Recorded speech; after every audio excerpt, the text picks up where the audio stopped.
handled and will follow up appropriately.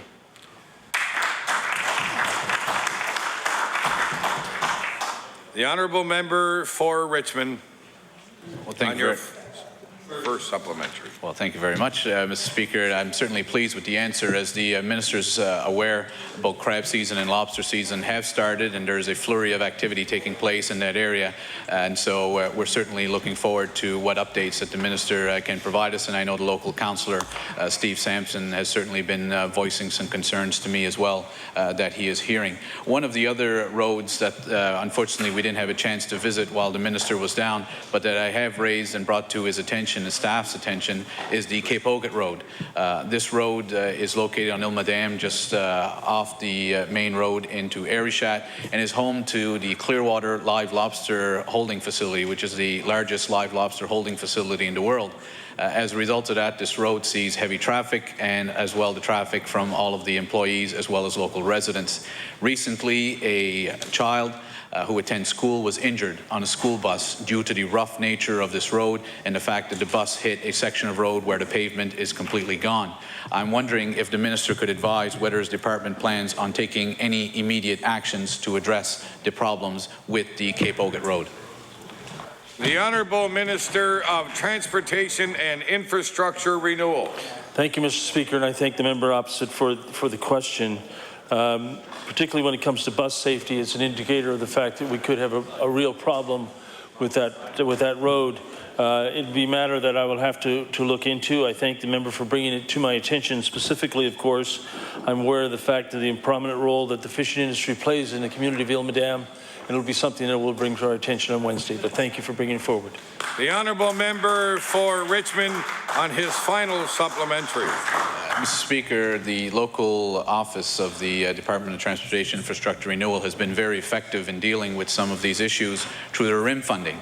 As the Minister is aware, that RIM funding has been cut as a result of this recent budget, which is going to make it more difficult for the local staff to be able to address some of these pressing issues with roads throughout Richmond County. If the Minister is not prepared to commit to an actual tender to repave the Cape Ogat Road this year, I'm wondering if the Minister will at least make a commitment to ensure the necessary funding is provided to the local area manager and the staff in order to ensure that the dangerous nature of the Cape Ogat Road can at least be temporarily addressed with some paving to patch some of the worst areas on that road during this summer season. The Honourable Minister of Transportation Infrastructure Renewal. Thank you, and if I may, Mr. Speaker, it gives me an opportunity to speak on the RIM funding. And I know how important that is to members opposite. RIM funding in particular in certain rural parts of the province, and I know that when we were in the Red Room discussing RIM funding, various members brought it to my attention that they specifically wanted to know what appropriate dollars were available in that specific constituency. Hopefully members opposite and members of this side of the House have taken me up on that offer and have heard back from the Department of Transportation Infrastructure Renewal when it comes to RIM funding. I also, however, want to point out, if I may, Mr. Speaker, and I don't want to take the time of the House, but I'll take the occasion to point out to the member opposite that we will be using RIM dollars as effectively as possible. Those local dollars are very important, particularly when it comes to highway projects. Maybe tenders of the big nature are not going to attract a headline, but we all, of course, know, those of us fortunate enough to be involved with RIM funding, how important it is to our community. Order, please. Oral questions put by members to ministers. The time has elapsed. I will now recognize the Honourable Leader of the Official Opposition. I rise on a point of order. Today in question period, I asked the Premier about the price of gas, and in his answer, he said that in the province of Nova Scotia, we are below the national average. We are not. I just want to table it. The members on this side of the House are used to the Premier being inaccurate. I just want to make sure that the members. I just want to make sure that the members on the opposite side don't go and spread that mistruth. I would take it under. I will take the matter under advisement, and get back to you.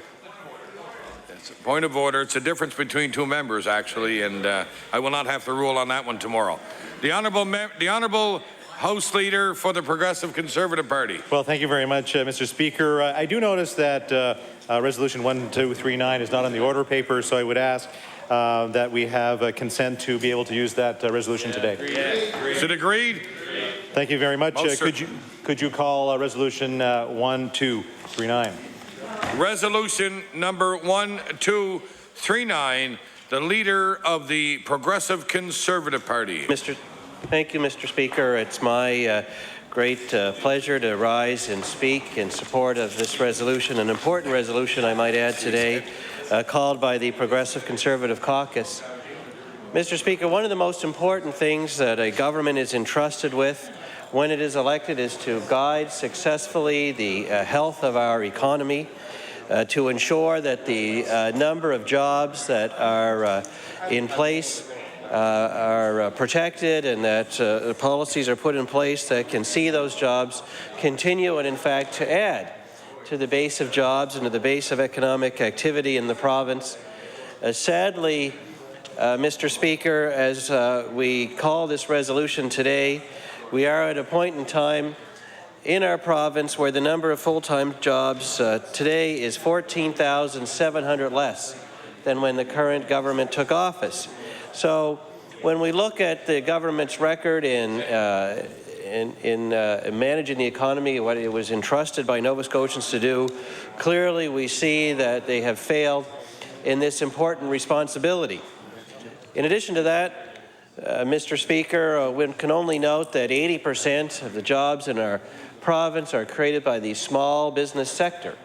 And so it is to that sector that we look to when we look for increased levels of economic activity, when we look to new job creation, when we look to the sustainability of our rural towns and villages. That is where the small business sector is most crucial. And there, Mr. Speaker, the record of the government is particularly sad. There is, first off, the general policies that the government has pursued since its time in office that aren't specific to any one particular type of business, but have obviously dramatically affected all business activity in the province. Everyone knows, of course, the famous promise not to raise taxes, followed so quickly after the election by the largest increase in our sales tax in history, the provincial portion going from 8% to 10%, the total HST going from 13% to 15%, which has caused great hardship on our retailers and to consumers generally. Nova Scotia now has the unfortunate distinction of being the highest taxed province, both in sales tax and in income tax. And income tax is particularly important to small businesses, Mr. Speaker, because many of our small businesses are unincorporated and therefore don't pay corporate tax, either the small business rate of corporate tax or corporate tax overall. Because they're unincorporated, they pay tax at the same rate as individuals do. They pay the personal income tax rate. And so for small business in particular, unincorporated small business, they face the highest taxes in the country on their income, just as they face the highest taxes in the country on their sales. And of course, Mr. Speaker, the policies, the legislation and the regulations that the government has brought in that make unionization much easier in our province, that upset the delicate balance between labor and management relations that has been so successfully managed up until 2 years ago in our province, tilting that balance away from a reasonable balance to one that is clearly counter to business and more favorable to unions, including the creation of a Labor Management Relations Committee that not only excludes small business, but excludes all non-unionized business in our province. These are some examples of the general policies of the government that affect all business and all parts of our economy, not any individual particular industry or sector that the government has brought in. Ironically, Mr. Speaker, when entrusted to manage the economy well, the government saw fit to raise the HST by 2%, increasing their tax take by well over $200 million per year. In order to try and show that they cared about the economy, they introduced their economic development strategy, which, by coincidence or not, also cost $200 million to implement. There is no economist worth his salt in the world who would say that it is smart economics to raise taxes and then create new government programs to spend the money to try and inject some life into our economy. Mr. Speaker, that is a great irony of the economic development strategy of the government. Those are all general policies. But of course, this government, not satisfied to just generally do its best to dampen the economy, to break that great trust that Nova Scotians placed in them to manage it well, has also systematically, one by one, chosen to pick on small businesses and individual sectors of the small business community. There are numerous examples. We're dealing with one in this session, which is the pharmacists, particularly the independent pharmacists of Nova Scotia, who are a great example of a small business, many family-owned, employing 5, 6, 7, 8 people, a pharmacist or two, some farm techs, some store clerks in the front of the store, and so on. That group has been a great contributor both to income tax revenue from the incomes they generate, to donations to their local communities, to the services that they provide to seniors and others at no charge in their hometowns, and yet the government has chosen to kick the legs out from under our small independent pharmacists by changing the rules for the price of generic drugs, but not simultaneously dealing with the other side of the equation that would be helpful to pharmacists, like the tariff schedule. This is why we had a lineup of dozens and dozens of independent pharmacists here in the House in the last week, trying desperately to make the point to this government that their policy is a direct attack on this particular small business. Road pavers, contractors and road paving are another great example of small and medium-sized businesses that are scattered throughout our province, who now find that their own tax dollars are being used against them as the government goes into direct competition with our contractor road pavers, without even having the courtesy to engage them in discussions about any issues the government might have about the way tendering is done. The retailers of the province, of course, are the ones that bear the brunt of the HST increase, as not only do they have the price of their products increase, but they have to explain to Nova Scotians on the front lines, at the point of sale, at the cash register, why the price of so many everyday needs of Nova Scotians has gone up by so much. Gas station owners would be another example, as the government systematically picks on one sector after another, who now have gas prices that are out of line with our sister provinces in the Maritimes and others across the country, because the government refuses to provide relief to them. Even something that the government had previously opposed, like the compounding of one sales tax on top of another. And gasoline is the greatest example, which the government opposed in opposition, said one thing in opposition, is now doing the exact opposite now that they're in government. Nobody knows better than the gas stations of Cumberland County the hardship that this government's policies have created for their particular sector in the small business world. But I wish that were all of the examples of individual small business industries that the government has chosen to pick on, but there are more.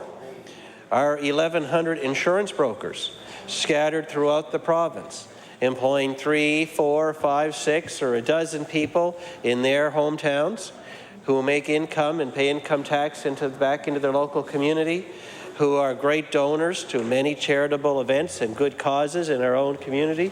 All of the business they generate is retained in our province. Mr. Speaker, they have now found their own tax dollars used against them by a government that wants to subsidize the Toronto Dominion Bank. Net profits last year, $4.6 billion, to compete directly against our own insurance brokers, Mr. Speaker. The effect of all of these policies, both the general policies of the government, like their high tax policies, and the specific industries that they have chosen to pick on, have led to a net loss of 14,700 jobs since the government took office in June of 2009. 14,700 jobs would be roughly equivalent to the workforces of the towns of Truro and New Glasgow added together. Imagine, Mr. Speaker, wiping out all the jobs in two very significant centres in our province, Truro and New Glasgow, but that is exactly what the government has done. So the intent of this resolution, Mr. Speaker, is to put a stop to this practice in its tracks, to ensure that the government does a full economic analysis of its policies, to underscore the devastating effect that their attack on small business is having on our small businesses, on our families, on our rural economy, on our small towns, and ultimately this will reflect in the tax base of the province. So the great irony is we have a government that says they're interested in balancing the books, and yet they undermine the very economic base that they need to tax fairly in order to actually balance the books. So this resolution puts a stop to that practice in its tracks. Madam Speaker, as the government will be required to account truly and honestly and openly and transparently for its decisions. This should be a practice of government in any event, that when it considers a new policy, a new regulation, or a new direction, or new strategy, that it was required to do a proper economic analysis, an analysis of the impact that its decisions will have on individual businesses in our economy and on the economy overall. One can only imagine how much better off we'd be today if this resolution had been enforced when the NDP took office.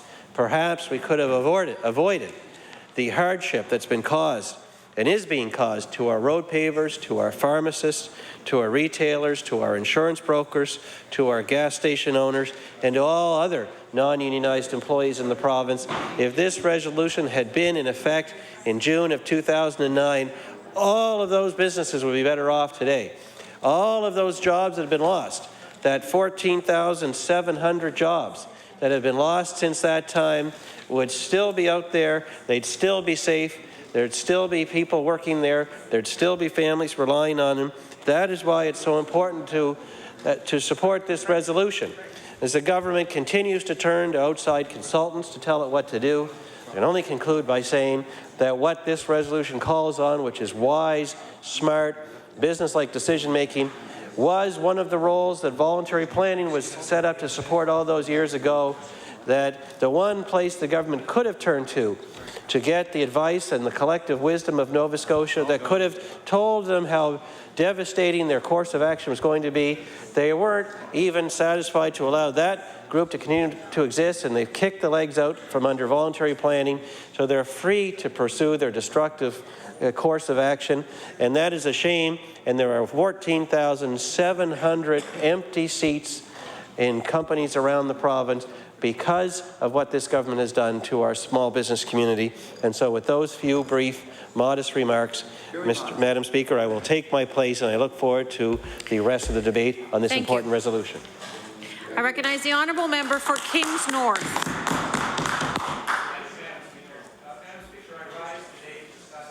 Support for the, I'll start again.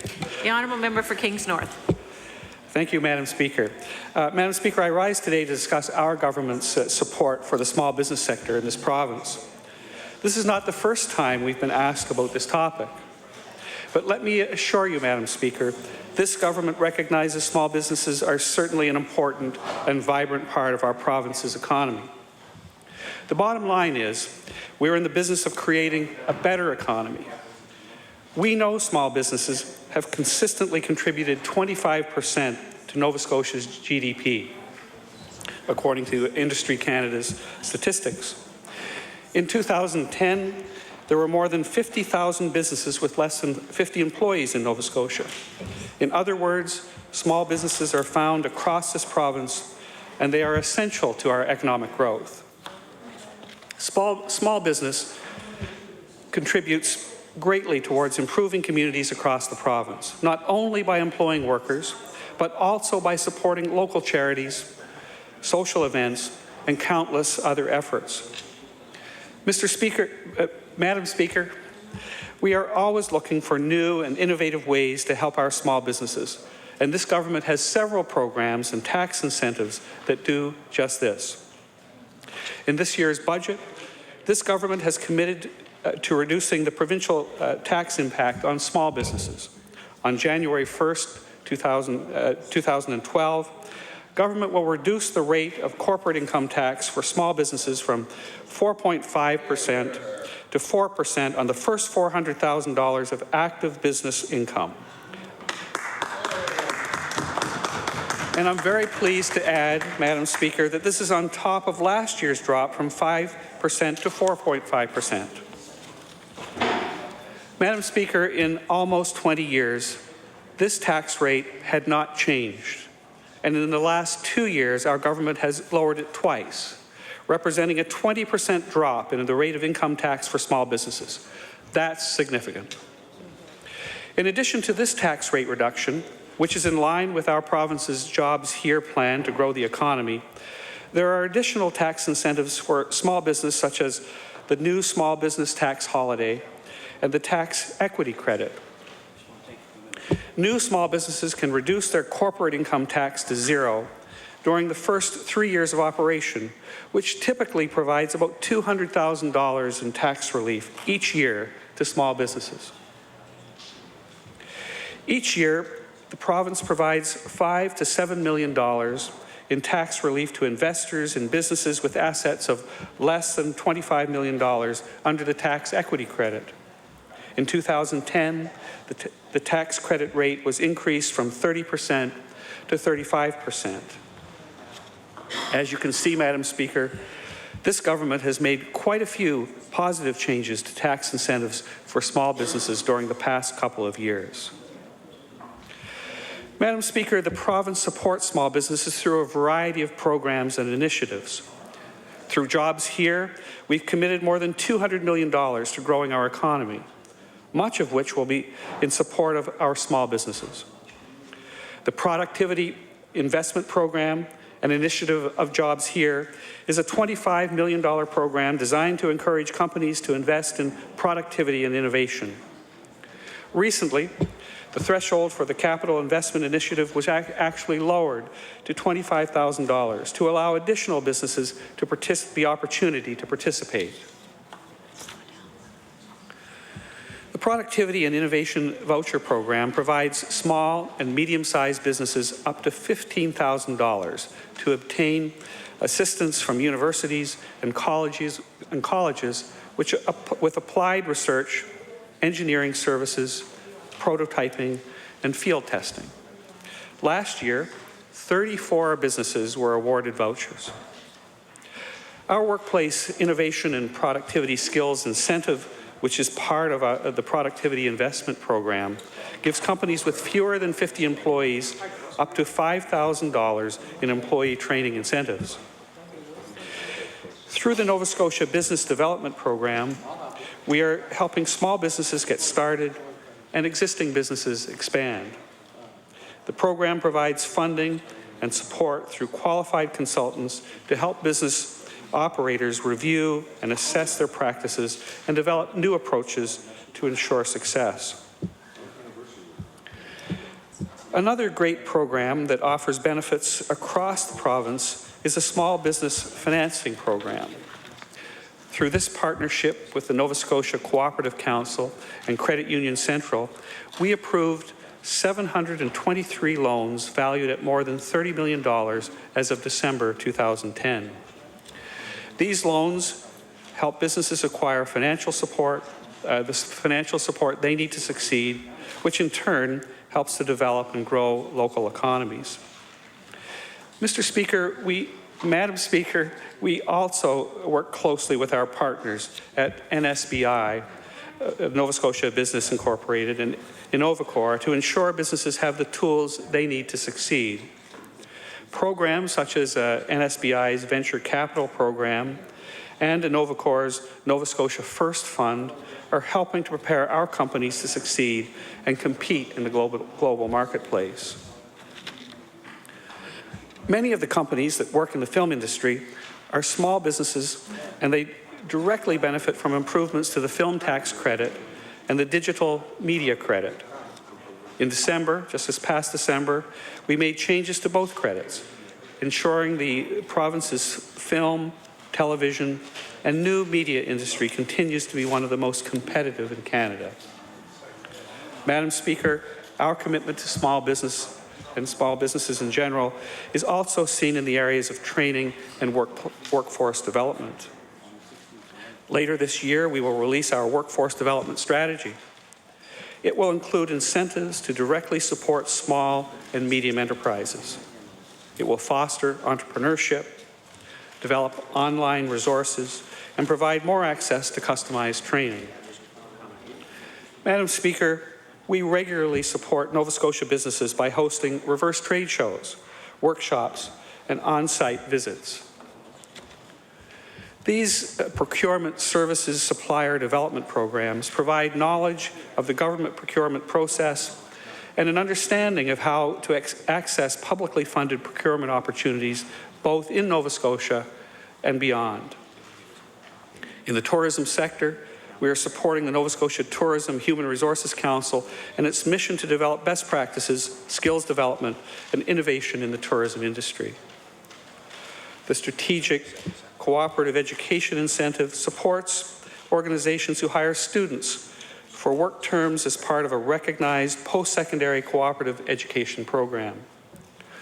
For our small businesses that are new to importing or exporting, or for those who simply want to expand their expertise in international business, my government offers a form of international trade training, often known as FIT skills. Exportability provides funding to ensure that Nova Scotia small enterprises are equipped with the skills they need to become export savvy. The program supports continuing professional development and the practice of international trade. The Go Ahead program helps exporters follow up on sales leads by helping smaller companies to cover costs of follow-up visits to seal the deal on sales outside the Maritimes. Madam Speaker, we help small businesses join trade missions. We connect those entrepreneurs with qualified buyers and potential business partners in new markets. Our export prospector program even opens up new business opportunities in markets outside of Nova Scotia. But then there are the efforts we undertake, not just because it's good for small business, but because they're good for Nova Scotians as well. Broadband Rural Nova Scotia is a perfect example of this. With high-speed broadband coverage now spread across the province, we have created new opportunities for international commerce, and that has the potential to rejuvenate businesses province-wide. The Business Retention and Expansion Outreach Program meets with businesses to help them identify growth solutions and how the department can work with them to retain and expand business. And the Nova Scotia Business Directory is an online tool that matches suppliers with buyers, creating county-wide partnerships. Madam Speaker, I've talked about a number of things that we're doing in Nova Scotia to assist small businesses. I haven't mentioned so far the success we've had in cutting red tape. And you know, not long ago, Leanne Haché from the Canadian Federation of Independent Businesses described Nova Scotia as a go-to jurisdiction for its success in making it easier for businesses to move forward with their business plans. We've reduced red tape in this province by 20%. And Madam Speaker, I haven't mentioned either the kind of services that are available to small businesses in Nova Scotia that relate to the regional development authorities. I had the honor myself of serving as a member of the board of directors of the King's Regional Development Authority for 6 years, and I know that the kind of outreach work that those agencies provide throughout Nova Scotia is profoundly important to small business. From the consultation services that are provided to business planning and strategic planning, from community development work that actually makes stronger communities and better places to do business, from library loans and professional development services that exist, from helping with our immigration strategies by staying in touch with universities. and through creating sector networking, whether it's for agricultural businesses or retail businesses or the forestry business. There are many things that RDAs do to help build stronger communities, and I think they deserve credit for a lot of the work that they do. And you know, we've just been talking recently in the development of our forestry strategy about investing $5 million to help woodlot owners with the tools they'll need to become reactivated and engaged in a more vibrant forestry industry. I think that's an example of assisting one part of the small business sector that needs the attention that it's going to get. And I'd be remiss to ignore I think the very significant work we're doing with Churchill Falls to create more stable electricity rates in Nova Scotia, all of which will help not only large businesses but small businesses as well. Madam Speaker, we know there is always room, of course there's always room to do more for the small business sector of our province. We're always striving to do that. That's why we have reduced corporate income taxes, your corporate income tax rate for small businesses for the second time. That's why we have ensured there are significant numbers of programs within the Department of Economic and Rural Development and Tourism that contribute directly to small businesses. And that's why we want to continue to work with industry representatives to ensure that we do even more in the future. It's clear that our efforts to date demonstrate just how much our government, this government, recognizes this sector to be an essential part of our economy. Our government is committed to creating good jobs and growing the economy. And so I want to thank you, Madam Speaker, for the opportunity to speak about this important work this afternoon. Thank you. I recognize the honourable member for Kings West. Thank you very much, Madam Speaker, and pleased to rise today and speak on resolution number 1239 as submitted by the Progressive Conservative Party. And I just want to highlight what the part of the resolution says. Whereas this government says one thing and does another when it comes to supporting the small business sector in Nova Scotia, and whereas the small business sector is the backbone of the Nova Scotia economy and the largest generator of jobs in our struggling economy, therefore be it resolved that this government provide a proper economic analysis of the effects of its high tax, high regulation policies on job creation and the health of the small business sector.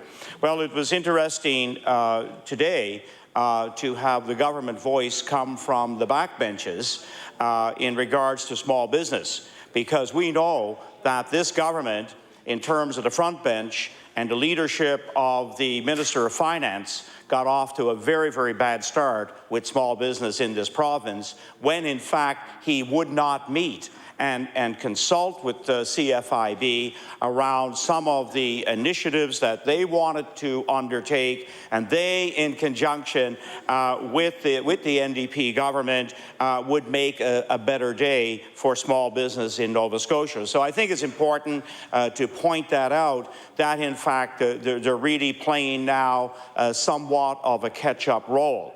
And in some ways, perhaps following the lead of the new Premier of New Brunswick. In fact, in his opening days, stated very clearly that, in fact, as New Brunswick struggles with a significant deficit, that, in fact, it is going to be small business and small business investment, support, and policies that, in fact, will reignite the New Brunswick economy. Now, we've seemed to have taken a different tack in Nova Scotia and, in fact, and invest heavily in big business with 91 million to what was Northern Pulp and is now Paper Excellence, 60 million to Daewoo, 75 million to J.D. Irving for lands, and very little that small business can, in fact, find substantially to move forward. We still think in our party, as we consult with a lot of different people, that the province does need at this point in time to engage in a comprehensive review of taxes with an eye to fairness and competitiveness. We are hearing more and more from business across Nova Scotia, that the margins are shrinking, that they are having a very difficult time remaining competitive and remaining, in fact, in business.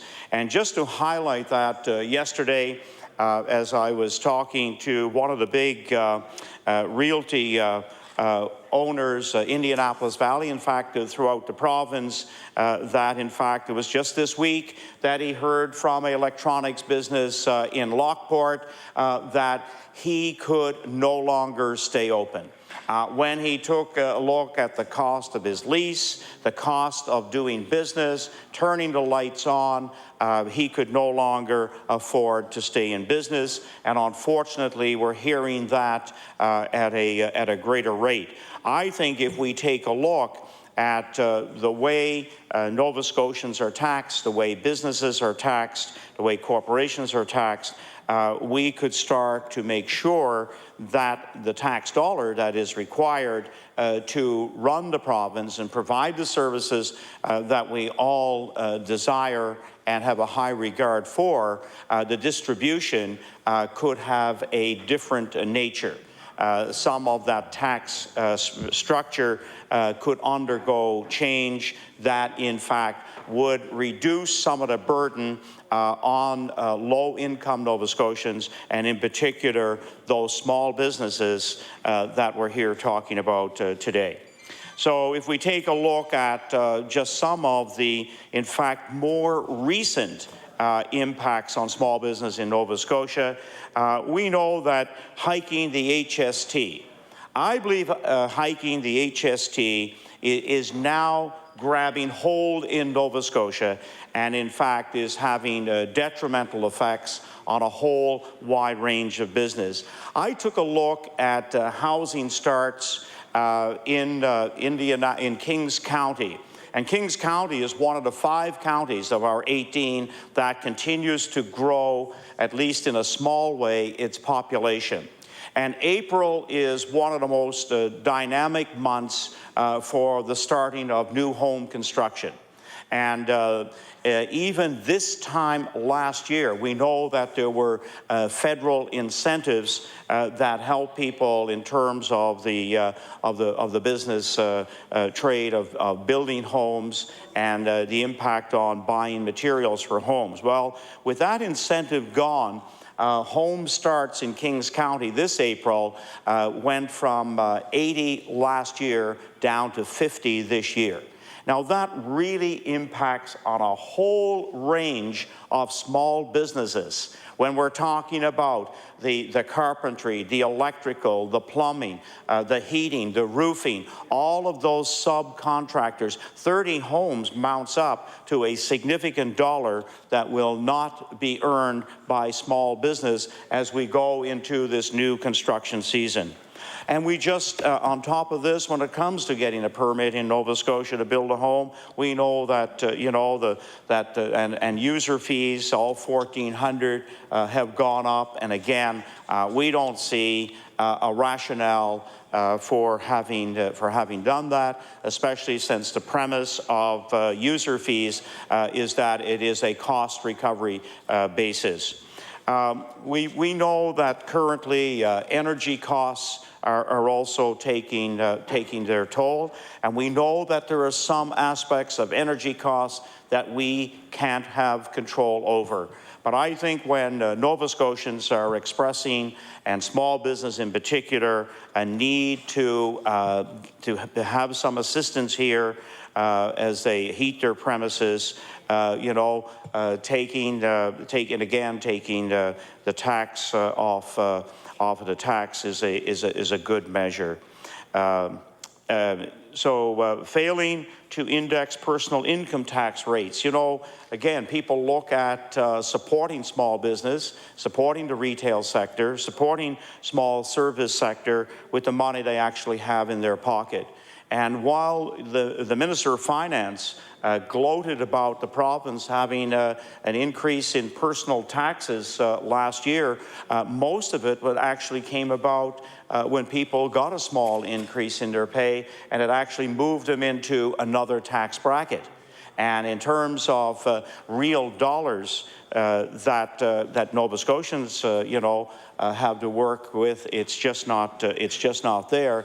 And if we analyze the personal income tax amount for the province, we'll see, in fact, that it came from the same group of taxpayers for the most part of the previous year.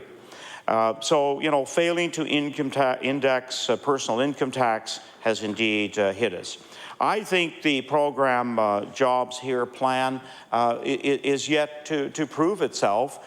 It's out there. It has the dimension of sounding good, but obviously there was no traction in the month of March and April of this year. Those statistics around loss of jobs are very real. I can account for 600 just in Annapolis and Kings County. 300 with the closure of Converges, and another 300 with the closure of Larson's, and nothing to take place in that plant for at least one more full year as it modernizes to a poultry processing plant. So, Jobs Here has got a huge challenge ahead, and we'll see if, in fact, it does make an impact on the province. And I think the taxes that I've talked about here, I think have indeed been implemented at truly the wrong time.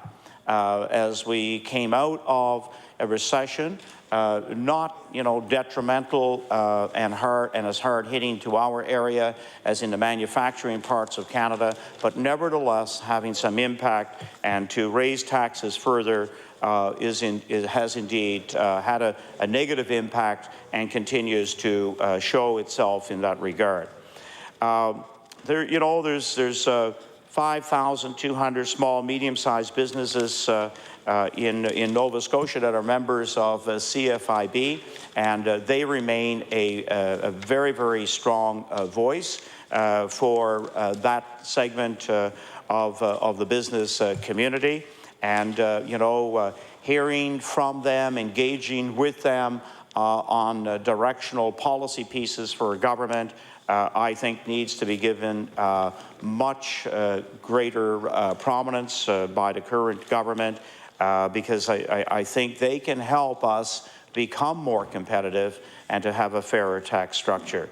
75% of our businesses in Nova Scotia have fewer than 5 employees.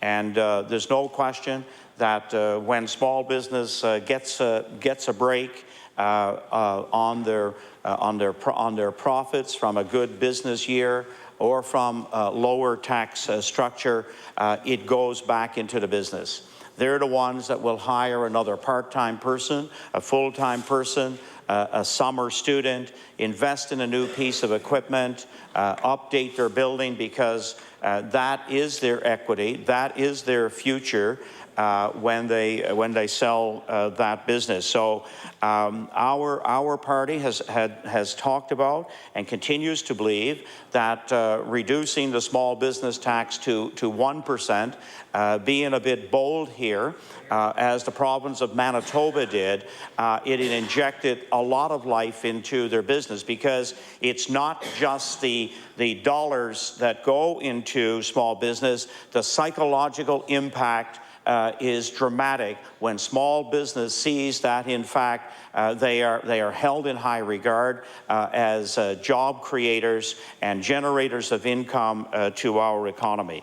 So it is something that we see no reason not to go down that road, and I know we're challenging government on it. They're taking baby steps. They dropped the small business tax by 0.5% last year, and another 0.5% that unfortunately won't come into effect until January 1st, 2012, and now is the time when many businesses can use any break. And you know, it's further reinforced by the fact that you know, 90% of all businesses in our province have less than 20 people, and in many ways, as I talk to small business, it is the great loyalty from their employees that are prepared to go without a pay increase for a year or 2 years to make sure that their company stays in business.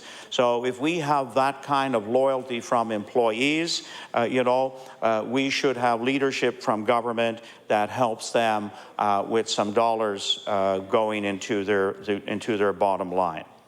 While small business optimism in the rest of the country has remained steady, confidence in Nova Scotia has dropped, and that you know, was again the example that I gave earlier in my deliberations here today.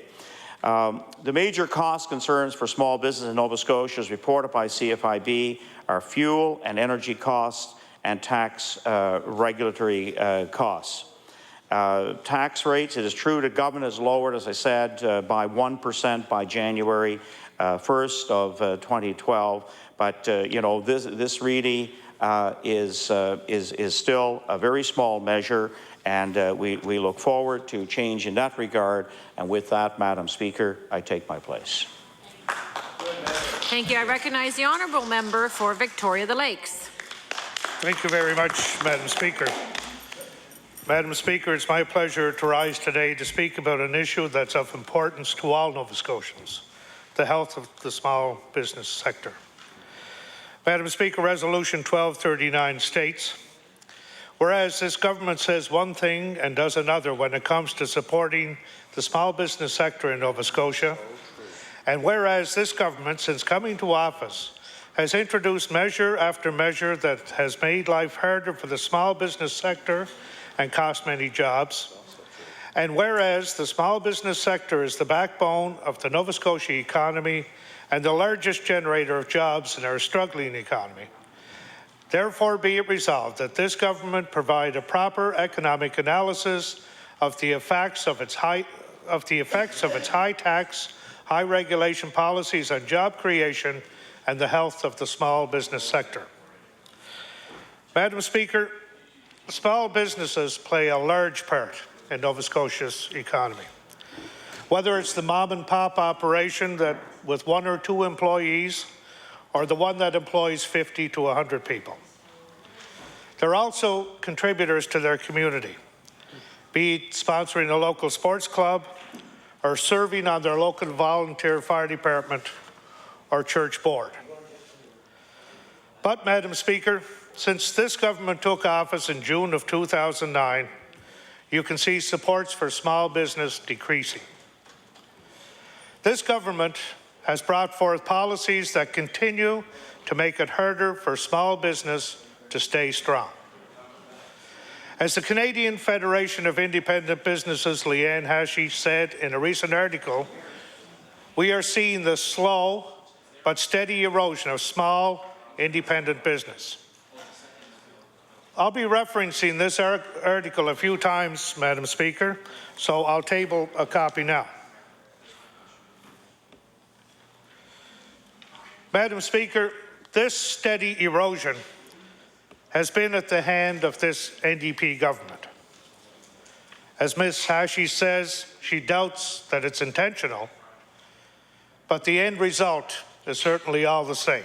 Just being kind. Madam Speaker, last November, this government brought forward Bill 100, an act to create a unified labour board. Our caucus opposed this vigorously, Madam Speaker. Bill 100 was an attack on small, independent businesses. I know it was about 6 months ago, Madam Speaker, so I'll refresh the memories of the members opposite in case they've forgotten.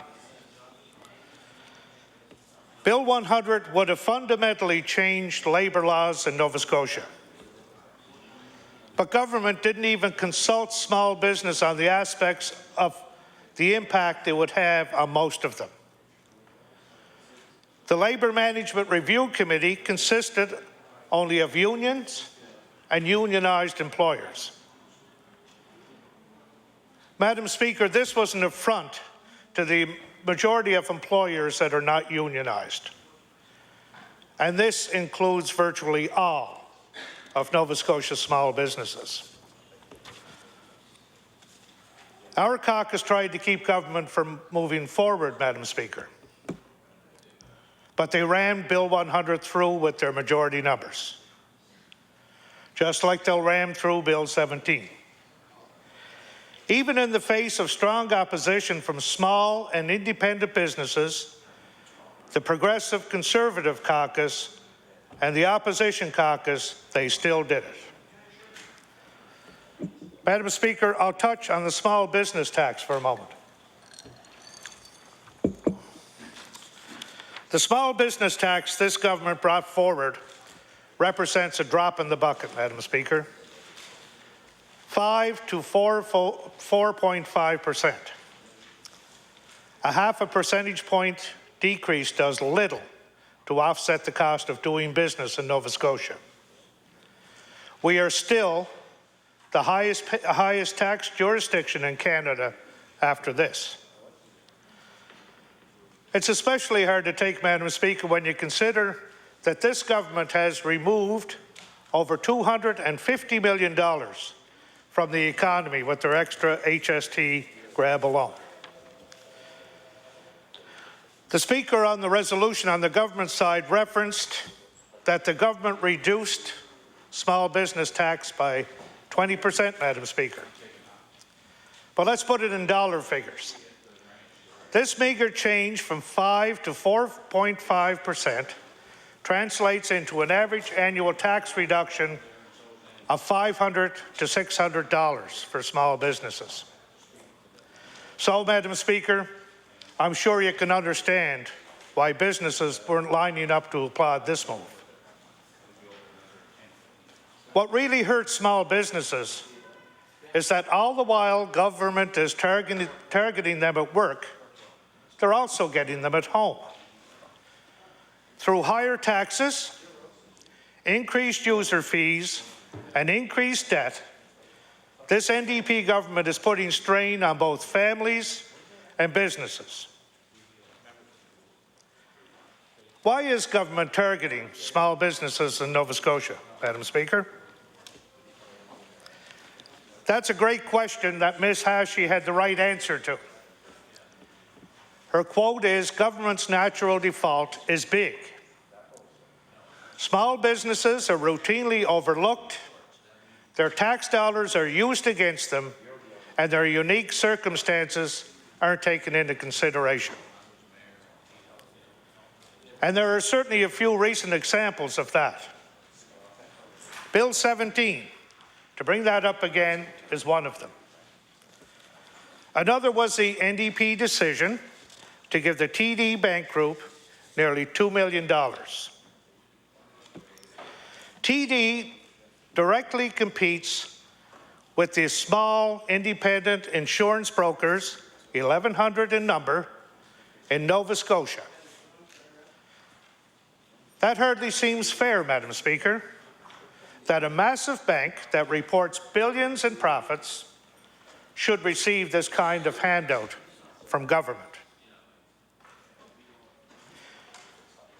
You know, Madam Speaker, maybe some members don't know this about me, but before being elected MLA for Victoria the Lakes, I owned a small business, a local grocery store.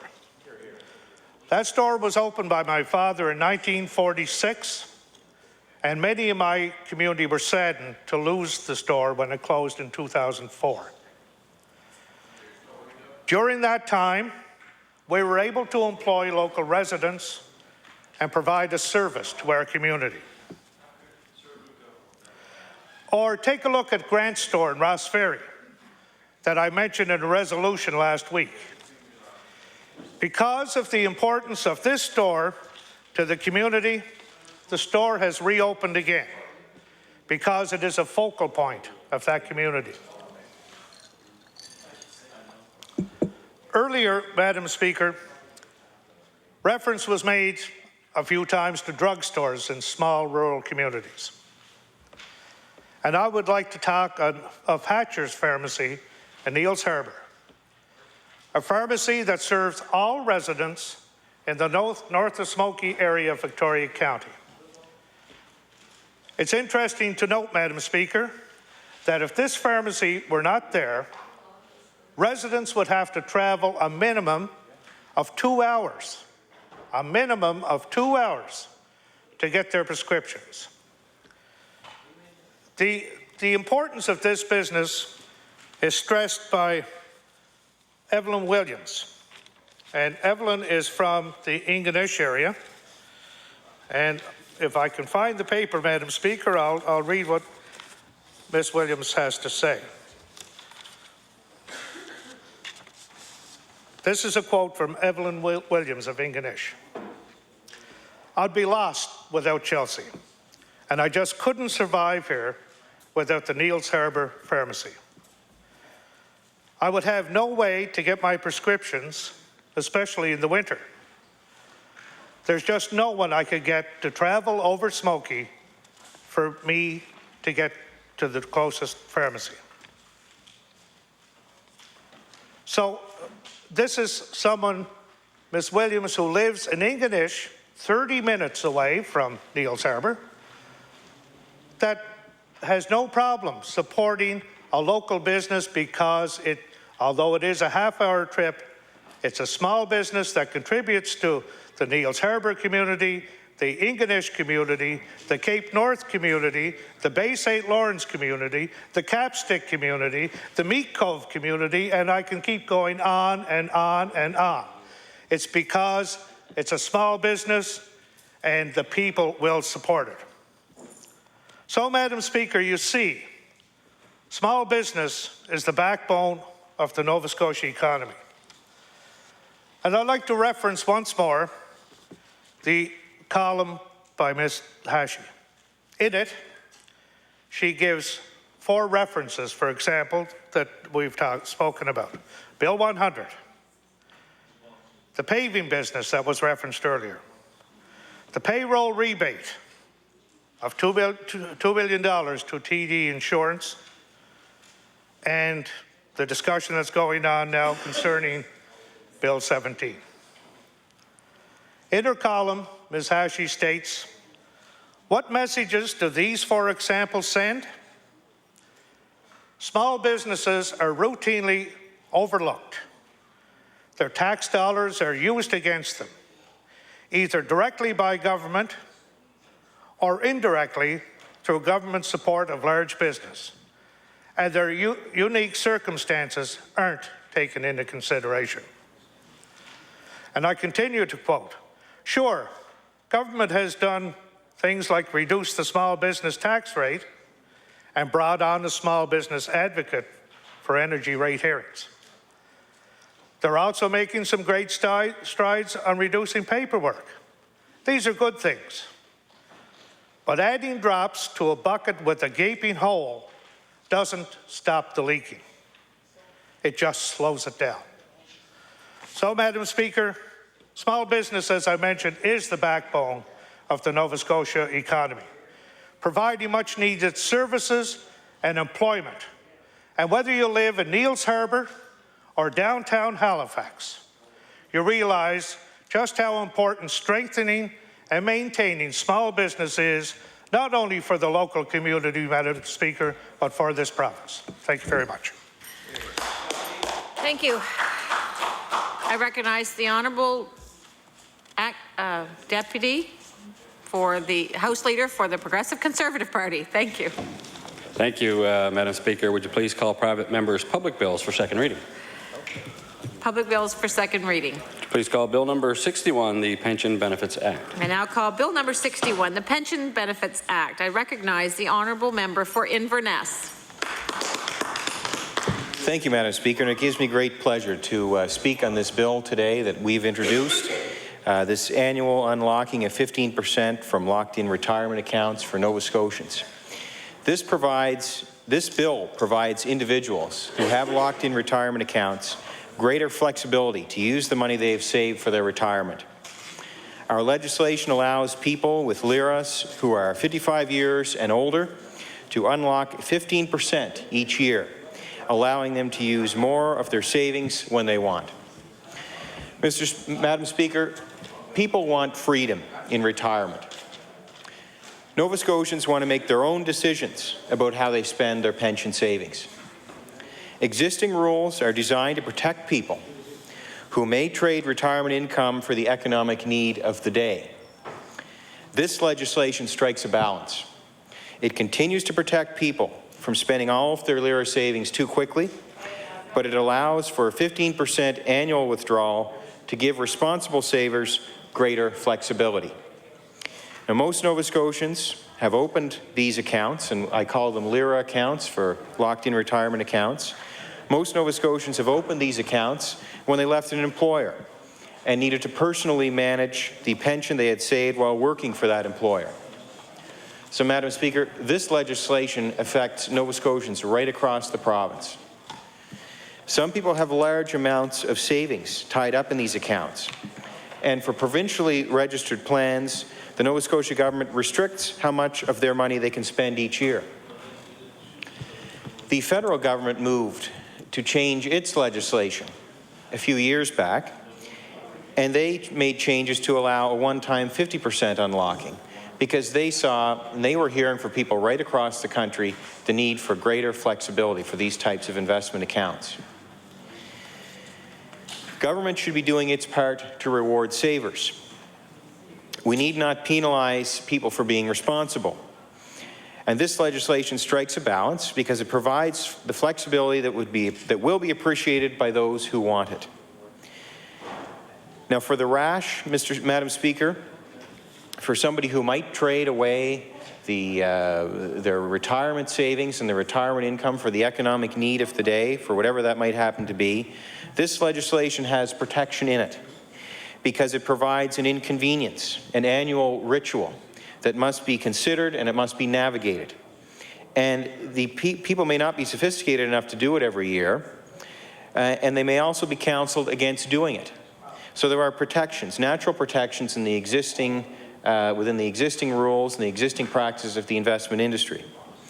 And we may also see institutions who will not want to assist people who may be trying to trade the retirement savings for the economic need of the day.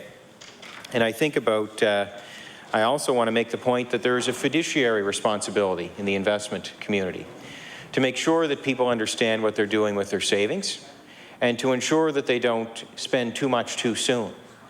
So advisors are responsible by their very fact that they're licensed. They have a responsibility to the people that they counsel to ensure that they are not helping people to do things that are not in their best interest.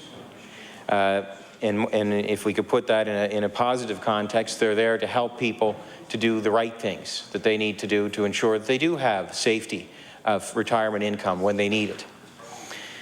So, and the next point I'd like to make is that we had looked at allowing for a one-time 50% unlocking of locked-in accounts, but after recognizing that people who hurt themselves after cashing in their savings and trading retirement income of the day, we try to look at things differently. We try to find another way that might gain broader acceptance for what we're trying to do. So, Madam Speaker, I spoke with people in the investment industry, and they said, well, why don't you take a look at allowing the flexibility, but through a different means? And we decided that allowing for a 15% annual withdrawal from locked-in accounts would achieve that goal.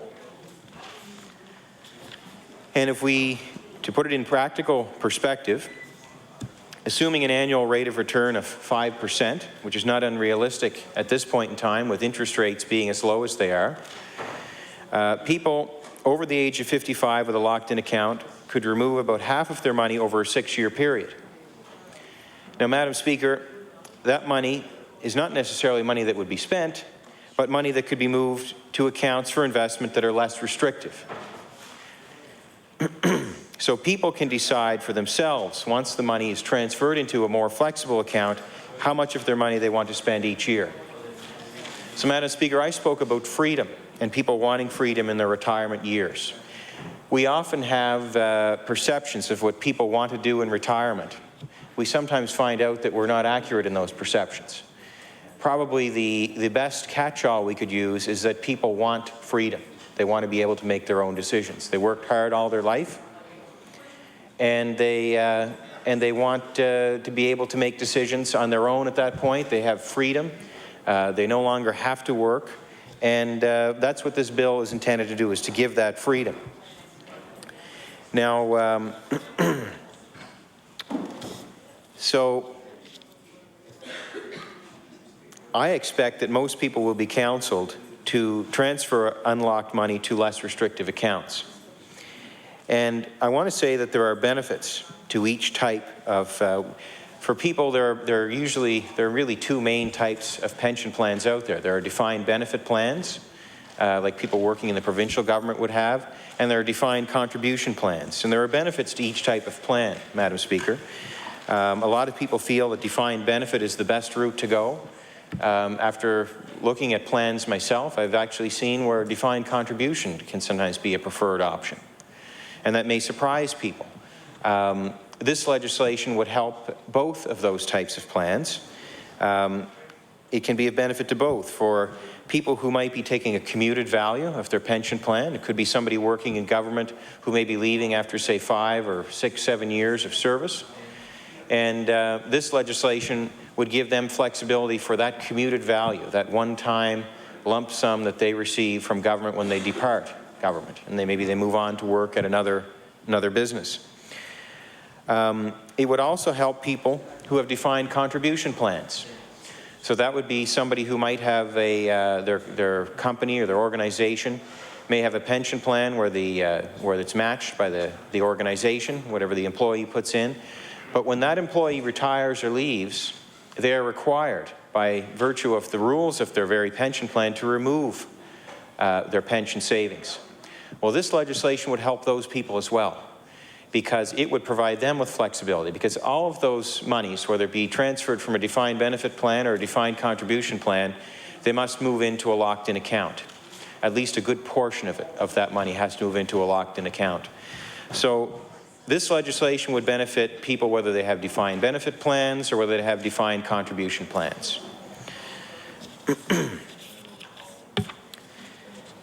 So, Madam Speaker, I know there may be, may I ask how much time I have left, Madam Speaker? 3 minutes. I know there may be mixed feelings in the legislature about this legislation, and I know some members have spoken previously on a bill that allowed people to unlock for financial hardship. Well, this legislation is not focused on financial hardship. It's focused on providing Order, people... please. Sorry, I want to correct that. It's actually 7 minutes. Forgive me. Thank you. Thank you, Madam Speaker. In that case, I'll have a glass of water here. So, Madam Speaker, I know there had been previous discussion in the legislature on a previous bill that involved financial hardship. And people were concerned, and rightly so, that if people unlock all of their savings and spend it, maybe because they're making decisions, they've grown desperate for reasons could be any kind of reason. I don't really want to start specifying, but there's lots of situations people might find them in where they find themselves in where they become in a position of financial hardship. And that's not what the focus of this bill is for. This bill's focus is to give people flexibility. And we do feel that the fiduciary responsibility of people in the investment industry will protect people who may try to take out their savings, their retirement savings, for the wrong reasons. But I know there were mixed feelings in the legislature, and you know, I think what I do hope will happen is that people who have had feelings that where we shouldn't look at flexibility for locked-in accounts, they might start to hear from people who live in their constituencies, people who will appreciate the flexibility that this legislation will provide. And people who have these accounts know all too well of what these changes can mean for them. And I've met many people over the years who've been frustrated by the restrictions on their savings accounts. And this legislation will help those people. I should also point out that there was legislation introduced in the province of Ontario, and it was actually introduced by an NDP member of that legislature. And I think it's important that the members opposite have a chance to hear about that. It was legislation that was introduced, and it was to allow 100% unlocking. And while I wouldn't go that far, it just goes to show that people from all political stripes have seen and felt this issue, and people from all political stripes have decided to take some action on it. And I would ask members to keep an open mind to what's being presented here today.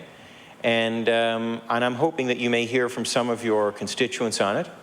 And you may, after some further thought about it, you may decide that you may depart from past positions on the matter and begin to look at passing this legislation. So, Madam Speaker, we ask all members of this legislature to support this bill, and we ask that the government move it forward to law amendments and forward on to third reading for final approval. Thank you, Madam Speaker. Thank you. I now recognize the Honourable Minister for Labour and Advanced Education.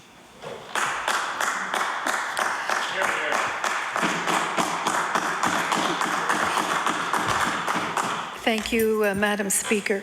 I appreciate this opportunity to speak to Bill 61, which has been introduced by the member from Inverness. And Bill 61 is entitled An Act to Provide Greater Flexibility for Nova Scotians' Retirement Savings in Locked-In Accounts. Now, Madam Speaker, I have the pleasure to rise and speak on this because Part 2 of the Pension Act is within my portfolio at the Department of Labour and Advanced Education. And Madam Speaker, that basically covers the regulatory side of pensions in this province. And I have to say, I've learned more about pensions at all levels of government responsibility in the last nearly 2 years than perhaps I had known in my previous life entirely. And if I have appreciated anything, it's that one has to be very careful about unintended consequences, and that government has the responsibility to protect the balance between ensuring that promises made in pension plans are there when people expect to use them. Now, I understand the very sincere intent of the member from Inverness to take part of the Act and look at it carefully in terms of providing, as he mentioned, freedom and flexibility. I must say that the bill is a little bit of a puzzle to me because it deals not so much with the Pension Benefits Act, but actually the regulations that support it. And considering the changes that are being proposed in Bill 61 would actually provide procedural rigidity, if I may put it that way, and loss of critical responsiveness, which in some sense is the opposite of perhaps what is being proposed. And I'll explain that in a little more detail. Because as we all recognize in this chamber, traditionally, one puts the intent and framework of a policy into legislation and puts the details into the regulation part. So if passed, Bill 61 would actually put a number of provisions, Madam Speaker, into place that could only be changed when the House was sitting. And I realize that when House is in session, we have very long hours. We're very productive, and we work very hard on behalf of the citizens of Nova Scotia. But there are also many other ministerial department responsibilities, constituency responsibilities that have to be performed during the year. And so elected members at all levels of government cannot sit in meetings together in this chamber or they're in Parliament or in municipal chambers all the time. And so it would certainly create problems in the future if government can only respond to situations that happen with individuals or with economic situations or the future of institutions as impacted by provisions of the Pensions Act, if they could only change when we were in session.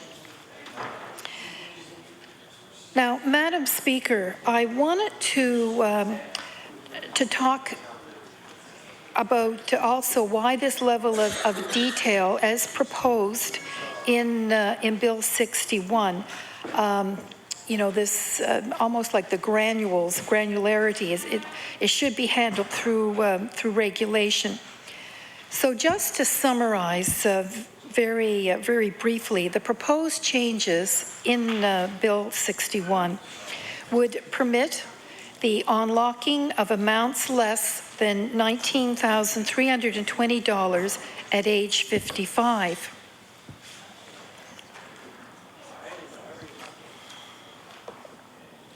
They would also permit pension funds to be depleted at the rate of 15% a year, with no funds possibly remaining after the 6.7 years.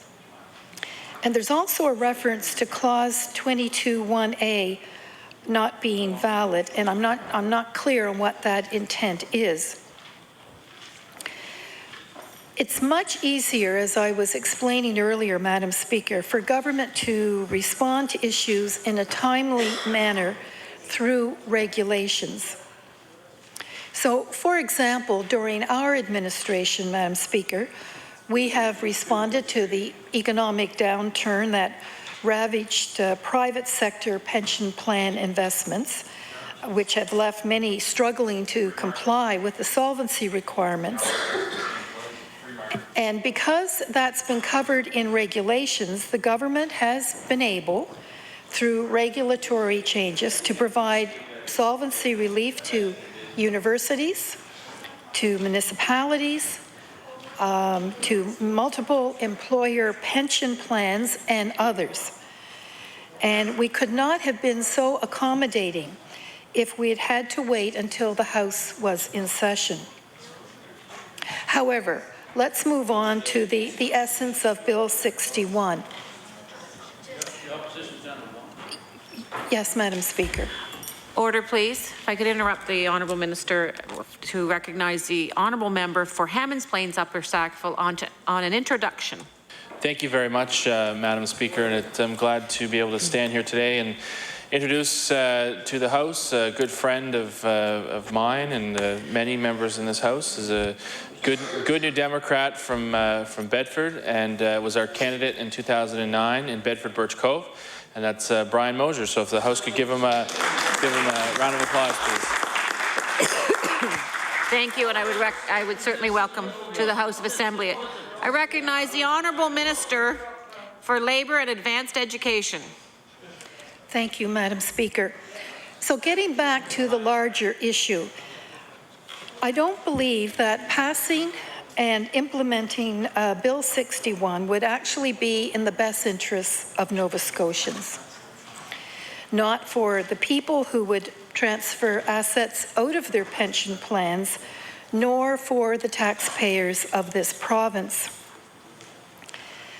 Now, as you know, Madam Speaker, our government came into power in the summer of 2009. And earlier in January of that year, the previous government had received the final report of the Pension Review Panel entitled Promises to Keep. That three-person pension review panel was chaired by Bill Black, the former president and CEO of Maritime Life, Ron Pink was a member. Ron Pink, QC, had been voted one of the best lawyers in Canada for employee benefits and labour and employment law. And the third member was Dick Crawford, who also served as president and CEO of Maritime Life and a former president of the Canadian Institute of Actuaries. Now, in its final report, the Pension Review Panel said, and I'll quote, "Our focus is first and foremost to create an environment where pension promises will be fulfilled," end of quote. And we have to continue to remember that, where pension promises will be fulfilled. So in March 2010, Madam Speaker, having had the benefit of the extensive work done by the Pension Review Panel, as well as considerable work that has been done across all Canadian jurisdictions by the various superintendents of pensions in researching and developing what's called model law, which is model pension legislation. The ultimate hope is that over time, various jurisdictions will harmonize as much as possible pension law around this model. Using that as our foundation piece, Madam Speaker, our government issued a discussion paper to gather additional information with an eye to introducing amendments to the Pension Act. And we allowed considerable time for discussion and consultation by various stakeholders. And there was considerable interest, and we received a number of different presentations, proposals, suggestions, recommendations, as well as questions and inquiries around the discussion paper. I also want to mention, as we all realize, there has been considerable interest on the national level about the adequacy of pension income. Discussions at the federal, provincial, and territorial level are ongoing. And I want to give credit to my colleague, the Minister of Finance, who has responsibility for Part 1 of the Pensions Act. And he continues to represent the interests of Nova Scotia at those tables. So, Madam Speaker, through our discussion paper and in dialogue, as I said, with many stakeholders across Nova Scotia, the pension-related issues that we hear most about are adequacy of pension income and the fact that the majority of Nova Scotians do not have pensions until they reach the age when they're able to qualify for CPP or a disability pension in some cases. So we have not had, in all our consultations and all our deliberations, many people asking for open access to their pension savings, starting at age 55, exactly what Bill 61 would provide. Madam Speaker, our goal is to maintain pension savings for their intended use, providing income and security when one retires. This, as I mentioned earlier, is the implied promise of a pension plan and certainly the motivation for the regulatory process. That is the promise that is to be delivered. Now, on April 7th of last year, Nova Scotia's Superintendent of Pensions appeared before the Public Accounts Committee about pensions. And specifically, she spoke about the processes that the Department of Labour and Advanced Education, or Labour and Workforce Development at that time, uses to protect the interests of Nova Scotians. to ensure that promises made are promises kept. Now, Madam Speaker, the member for Inverness questioned the Superintendent of Pensions, and his line of questioning is actually reflected in Bill 61. For example, the member from Inverness spoke in favour of safe harbour provisions.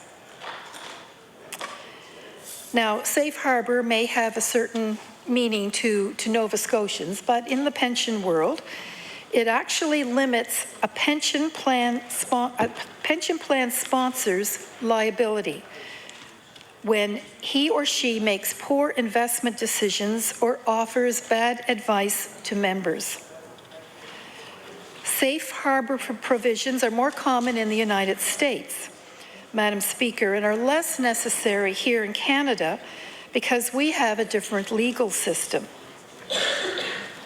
The member from Inverness also made a case for unlocking pensions, that is, making the money intended to provide income and security when one retires available earlier in life for other purposes. Now, the Pension Benefits Act does have provisions to unlock pension funds under limited circumstances. These include unlocking for mortgage arrears where the owner is facing foreclosure. This can only happen once in a lifetime as an exception. Also, when medical expenses necessary to treat an illness or disability are not covered under another program. And the third exception is for low income where expected income over the next 12 months is less than $19,320. Now, I think we can all appreciate why those exceptions need to be made. If one is possibly going to lose their home, if one has terminal or serious illness, then it is recognized that there has to be that amount of flexibility where small amounts may be withdrawn from pension savings. And we recognize that there are instances where people need to access pension savings before retirement, and the Pension Benefits Act provides for those limited circumstances.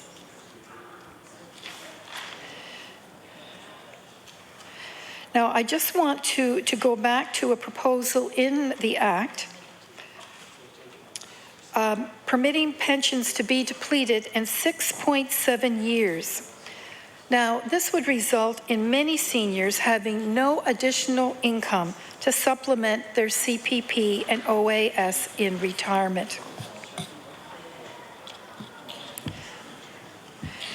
Now, there are a number of concerns that I would have regarding these proposals.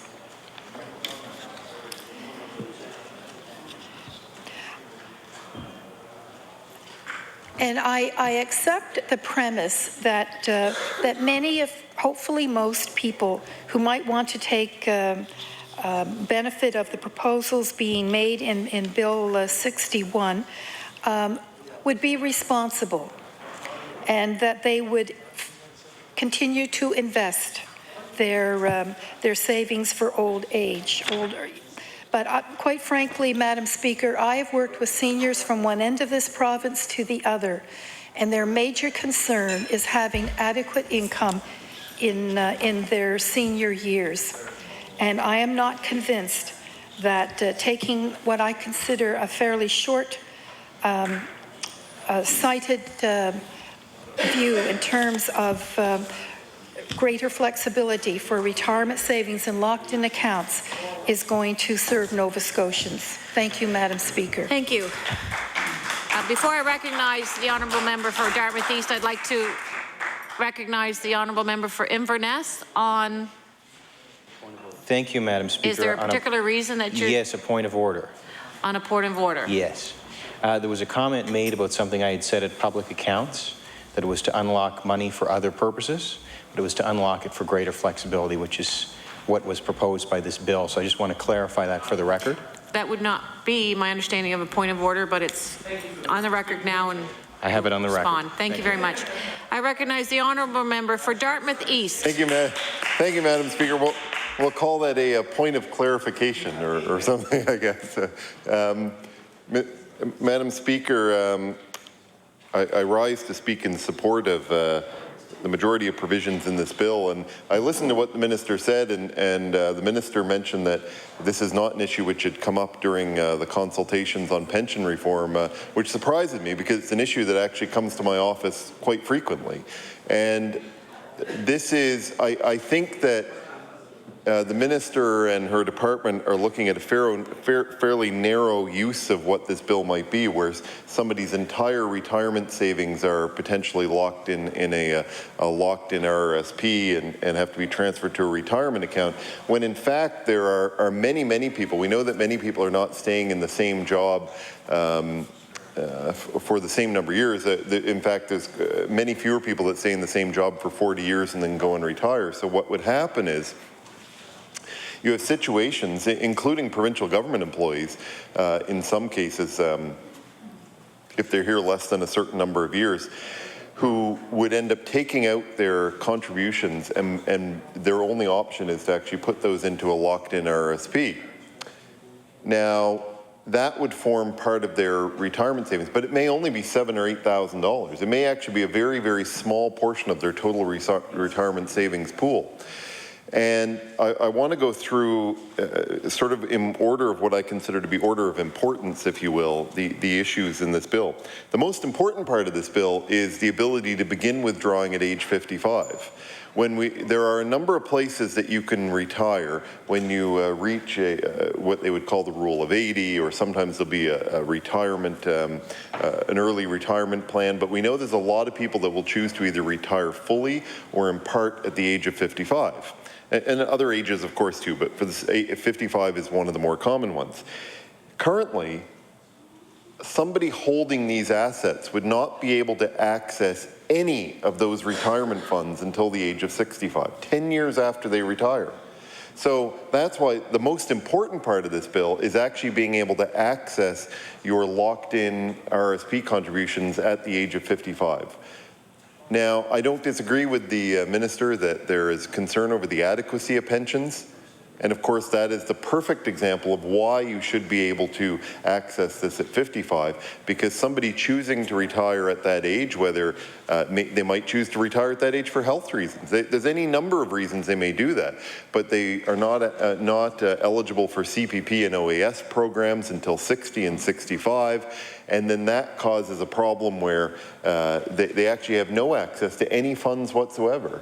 And yes, the minister's correct. They can go to the department and ask for a waiver and all this sort of thing. But the problem is when you have somebody that has a portion of their retirement savings, because frankly, there's going to be hardly anybody that would actually have their funds locked up in an RRSP. 100% of their retirement savings are unlikely to be in a locked-in RRSP, because if they were somewhere long enough for that to happen, then they would actually end up with a pension from that source. These locked-in RSPs are going to be from somebody who has left a pension plan before the age of retirement and drawn out those funds. If they leave at the age of 55, the odds are they're eligible to retire anyways. So what we're saying is that, for example, for a provincial government worker or somebody in any number of companies or public or private sector, that yeah, you can retire at 55, but you can't touch your retirement savings until you're 65, is what we're saying to them, without changing that age. And that's why the age shift from 65 to 55 to begin withdrawing is the single most important part of this bill, the single most important part. So if nothing else, if the government would change nothing else, it should be that age. The second most important one from my perspective is the amount that you can withdraw. And the minister expressed concern about being able to draw down over 6.5 years. But what we need to do is look at a number of other cases. You are forced. There are a number of issues. The first one is that if somebody chooses not to draw those funds out at 65, You are actually forcing them to withdraw them because you have the 5% limit. So if they say, well, I don't want to actually withdraw these funds until I'm 70 for the sake of argument, but I want to withdraw them at a greater rate at that point, that actually isn't an option. They have no choice but to begin withdrawing them earlier, forcing them to withdraw their retirement savings at an earlier age than they might otherwise want to. The second issue is that on the flip side, let's turn that around and look at the other option. If they wanted to retire at 55, like I spoke about earlier, that they may be eligible for other pension benefits such as OAS and CPP at 60 and 65. They may wish to bridge that period for illness, for maybe taking care of a loved one or a spouse, or for any number of reasons. They may want to bridge that period between 55 and 60. And the easiest way and most effective way to bridge that period is to draw down the locked-in savings. And let's remember, if you have a locked-in retirement savings account, it's going to be a relatively small portion of your overall retirement savings. Otherwise, it's unlikely you would actually have a locked-in retirement plan in the first place. So, because it means that you've left an employer and taken those out, left that pension plan. So what you may want to do is you may want to look at that and say that I'm going to pay for the 5 years of my retirement, and I recognize this would be 6.5, but I'm going to pay for the period from 55 to 61 through the locked-in plan, and then I'm going to draw on my other pension benefits, which kick in at 60 and 65 at that point. But it provides flexibility. The minister spoke quite rightly about the fact that people are concerned about the adequacy of pensions.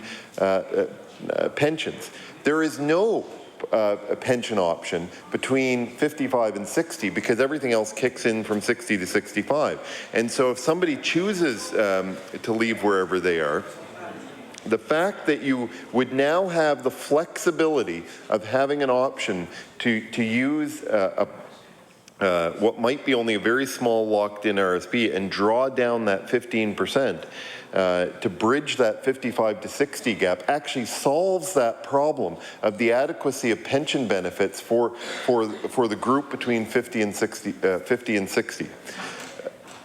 That's important. That's significant. It's about flexibility. It doesn't mean that you have to draw that money out. It just means that that's an option. It's when we look at why that's important.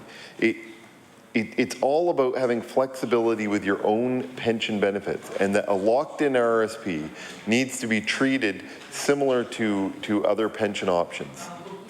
When we look, there are very, very few pension plans, public or private, that would not allow you, if you had worked enough years, obviously all pension, we start with that assumption, but that would not allow you an option of retiring at 55, either under a reduced pension option or under an option where you actually add up the number of years and you get your rule of 80 or 85, depending on what plan you're in. What we're saying is that by not agreeing to what the Progressive Conservative Party has suggested here, is that the locked-in plan should be treated more onerously than other pension plans. More onerously. And in many cases, more onerously than the pension plan that you pulled your locked-in RRSP out of.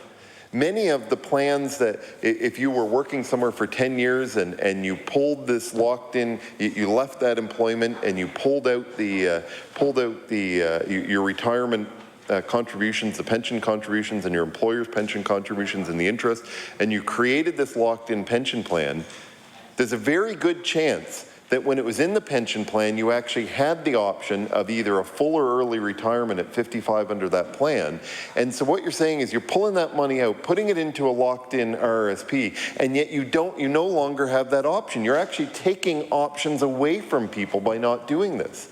When in fact, what we've heard through pension consultations on pensions is that people need flexibility. They need that flexibility to address those issues. I've had a number of people come into the office over the past couple of years, and you know, as I'm sure we've all had people come in with questions about pensions and issues like that. that this has become an issue. And perhaps the reason why the minister in the consultations hasn't heard very much about this is because most people don't even recognize that this is an issue until they're in the situation and they go to pull out or they go to start drawing down that pension, and lo and behold, they find out they can't.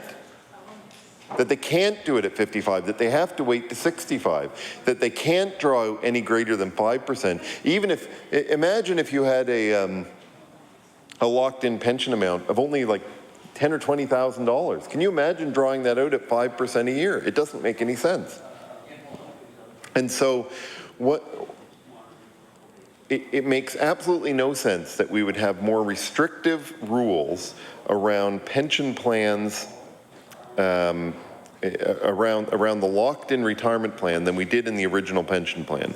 And so when we look at this, just sort of to recap, because I know I only have a few minutes there, is that we need to start with understanding that the most important option is the ability to begin drawing at 55. So if the government is going to accept just one in changes to regulation, if they're going to accept just one element from this bill, it's the option, it should be the option to start drawing at 55 instead of 65. Nobody's forcing anybody to draw at 55.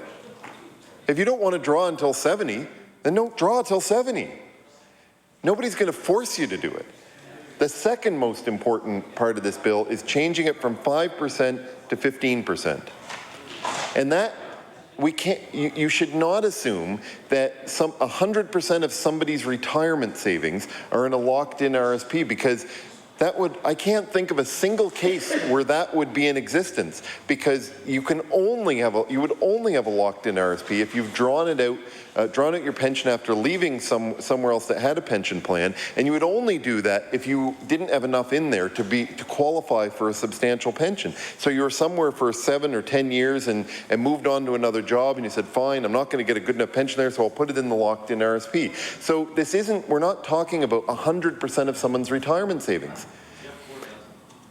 And the third most important thing is to consider the fact that the only option many people have for bridging the period between 55 and 60 before CPP and then 65 OAS benefits can kick in is accessing a locked-in RRSP. Some people, that's the only option they have. And so if they have to retire for health reasons or for whatever reason it might be, that may be the only option they have to supplement their other income benefits until they reach the age of 60. And why are we taking away an option for people and saying to people that you actually should have a lower income between 55 and 60 than you do between 60 and 65, and then even lower still than what you would have between 65 and up? It just doesn't make any sense, and it strains the bounds of credibility.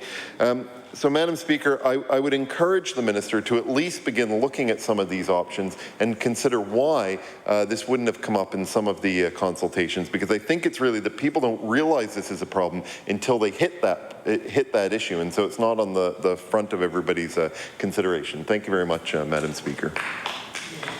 The Honourable Leader of the Progressive Conservative Party. Thank you, Mr. Speaker, and it is my pleasure to rise in support of Bill 61, which will provide some pension flexibility for Nova Scotians. And I do want to commend the sponsor of the bill, the member for Inverness, for bringing this important bill forward. I will point out that the member for Inverness is both the finance critic for the Progressive Conservative Caucus and doing a fine job in that role, and has displayed his expertise in these matters on a number of occasions. But he's also the member and critic responsible for integrity in government, and I think that this bill reflects both of those jobs that the member now holds. The finance responsibilities obviously fit nicely with the bill, but his job as integrity in government critic also fits, because I think he's accomplished a number of important things that meet the high test of integrity in this bill. One is that he is proposing something that it is in the power of the government to do that can help Nova Scotian families that doesn't cost the government any money. doesn't consume resources, scarce resources of the government to implement. It doesn't take people's tax dollars and create a new program or fund for their expenditure. It doesn't require the accumulation of more public servants on the payroll of government to implement. It's something that can be done with the stroke of a pen to make life a little easier for a surprisingly large number of Nova Scotians. And for that reason, I believe he has met an important test of integrity when he brings a bill like this forward. Secondly, Madam Chair, I believe that Bill 61 strikes the right balance between a need to protect a person's retirement savings, and that's what locked-in accounts are for, and for the need from time to time prior to their retirement age to reallocate a portion of those savings for some other more urgent need or for some other reinvestment need. And clearly the bill does not take one extreme and unlock the entire retirement savings of someone who has a locked-in account, nor does it lock up the 100% of that amount until their retirement. It finds a reasonable balance that allows for some flexibility. That is another test of integrity when bringing forward a bill of this nature, is that it strike a reasonable balance, and I believe that the member for Inverness has done that. After all, Madam Speaker, to allow for some withdrawal from a locked-in account for more urgent needs at age 55 or beyond provides for some important flexibility for Nova Scotians who find themselves in need. In some cases, they may feel that they can do a better job of investing and managing their money than the institution that has their locked-in account. And if they do, then good for them.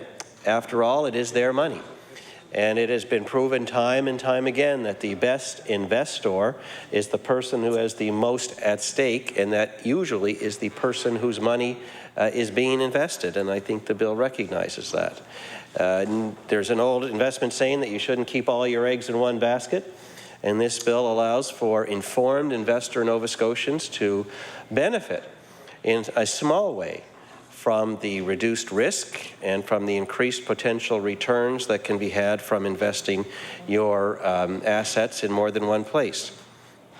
Secondly, Madam Speaker, on the theme that people do know best what to do with their own money, the bill respects that principle in that there are some bumps along the road of life that happen to the best of us that make for a good case to be able to access a portion of that savings and to be able to unlock it.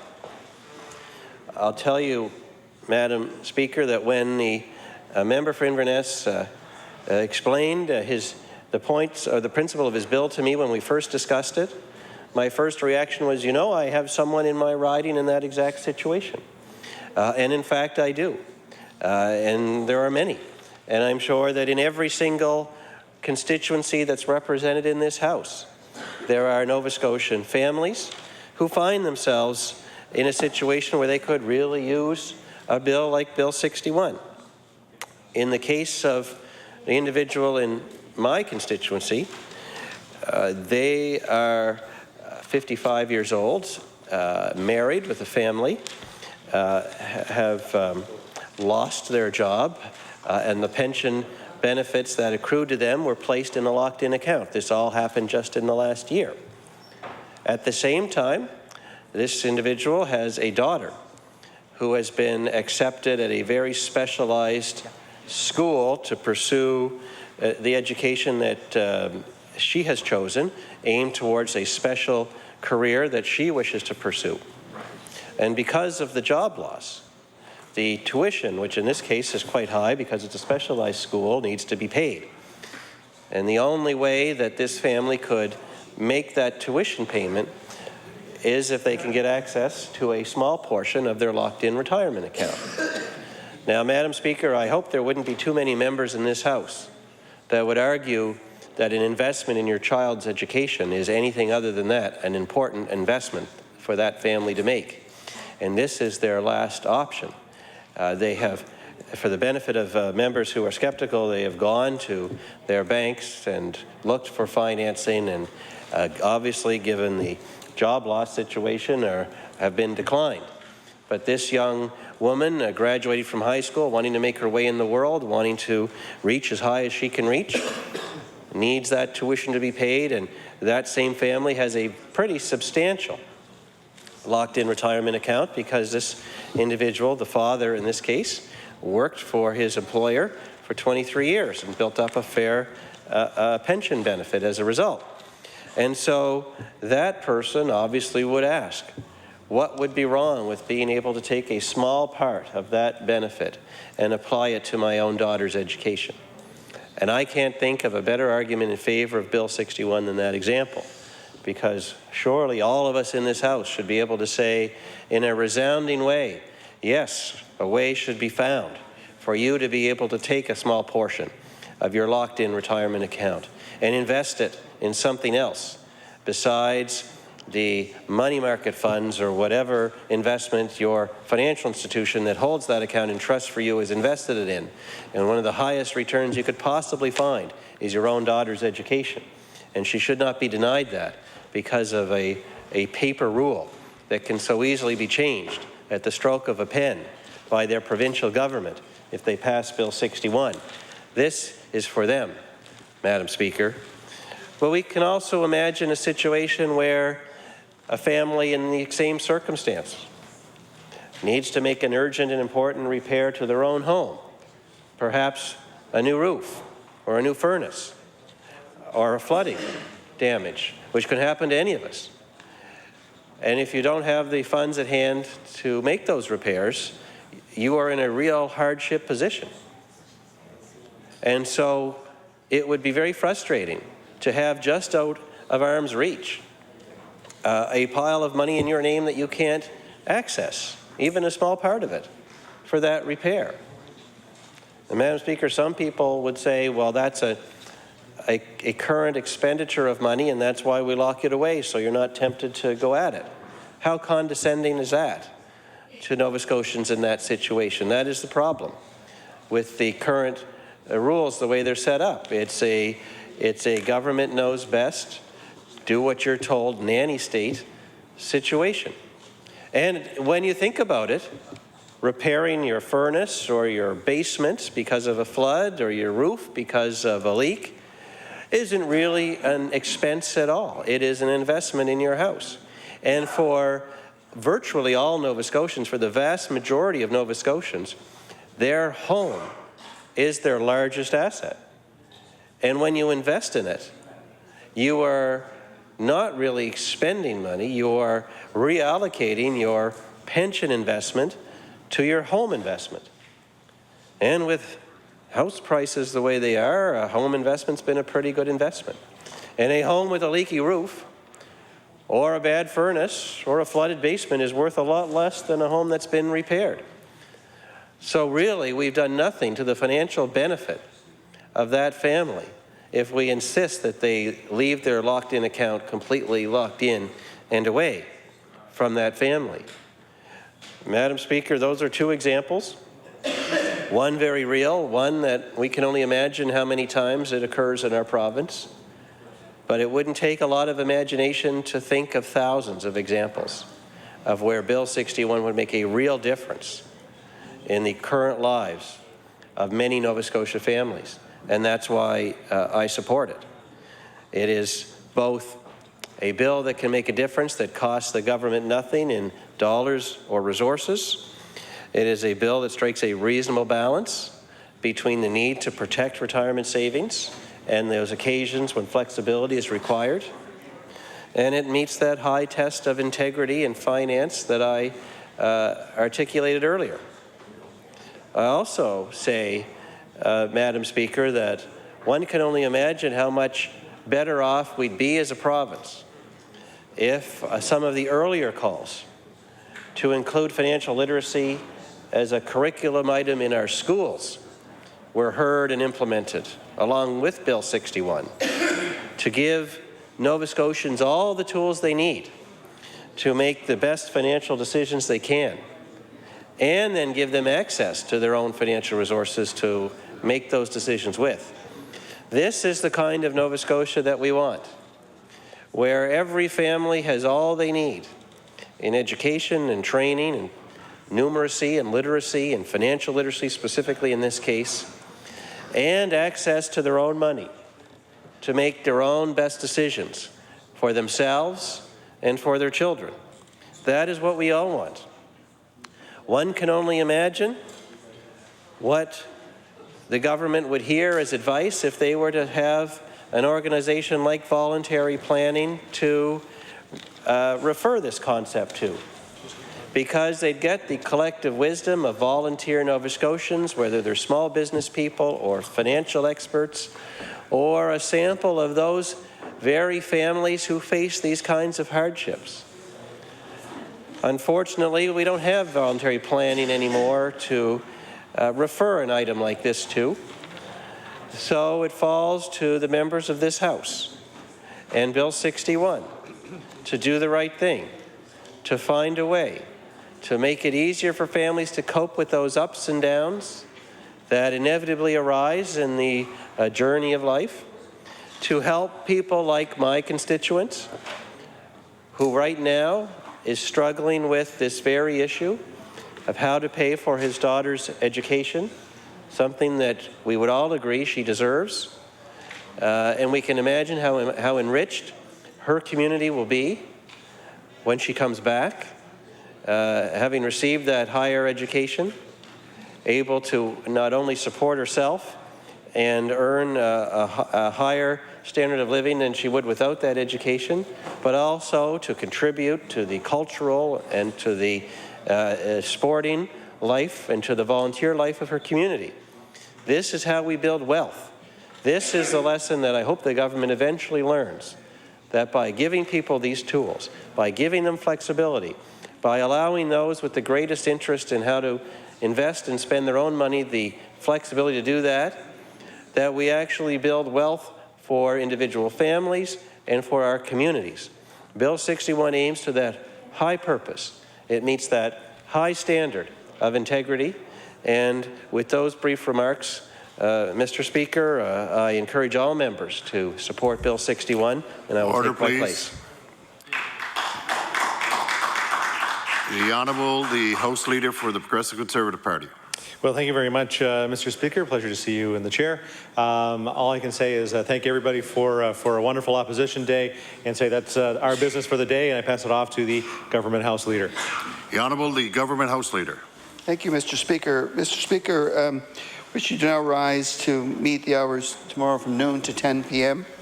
And we will deal with the bills that are in committee of the whole and any other bills that we would have in front of us that the House would deem appropriate to move forward, Mr. Speaker. So with that, I ask you to now rise to meet from the hours of noon to 10 p.m. The motion before the House is that we now rise and meet tomorrow between the hours of noon till 10 o'clock. Is the House ready for the question? All those in favour? Aye. Against? The motion is carried. We have now reached the moment of interruption. The late debate tonight has been submitted by the Honourable Member for Cole Harbour Eastern Passage.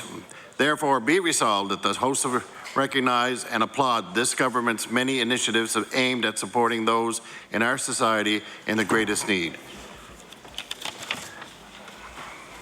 The Chair now recognizes the Honourable Member for Cole Harbour Eastern Passage. Thank you, Mr. Speaker, and it's certainly my pleasure to rise this evening to recognize our government's many initiatives, and I'm saying many, aimed at supporting those in our society who are in its greatest need. Before I do that, though, before I address the resolution, Mr. Speaker, I do want to take the time to express my gratitude as a woman to be able to fulfill the role as Deputy Speaker in this House of Assembly. I've not had that opportunity yet, and I do want to recognize that. And you as well fulfill that role, and it's been said that our new Speaker, the Honourable Member for Cape Breton Nova, thank you, is our new Speaker and doing a tremendous job, and we would perhaps have large shoes to fill. But as a woman, I'm proud to be part of that, and I would venture a guess that some might even suggest that perhaps the heels that I wear would be an interesting addition to that role. I would speak to the resolution now. So many good things, Mr. Speaker, are happening in Nova Scotia for Nova Scotians. And, you know, I could list them all. The pages are long. We've been giving that as support to the many debates that we have here in this chamber. But there are just too many to discuss. I'm going to focus on a few. We've been elected to be the voice, Mr. Speaker, for those who are often unheard or otherwise don't have the ability to stand up for themselves. I'm proud of that, and I'm proud to be here speaking to that. And I'd like to focus on some of the initiatives that we've brought forward as a government for children and families. It's no surprise to many of you who know me that this is an important area for me to speak to. Having had a previous career in childcare, in early childhood education, I can speak to a few of these initiatives that I think are particularly important that recognize the financial contribution and support to this issue in society, but some areas that you just can't put a price tag to.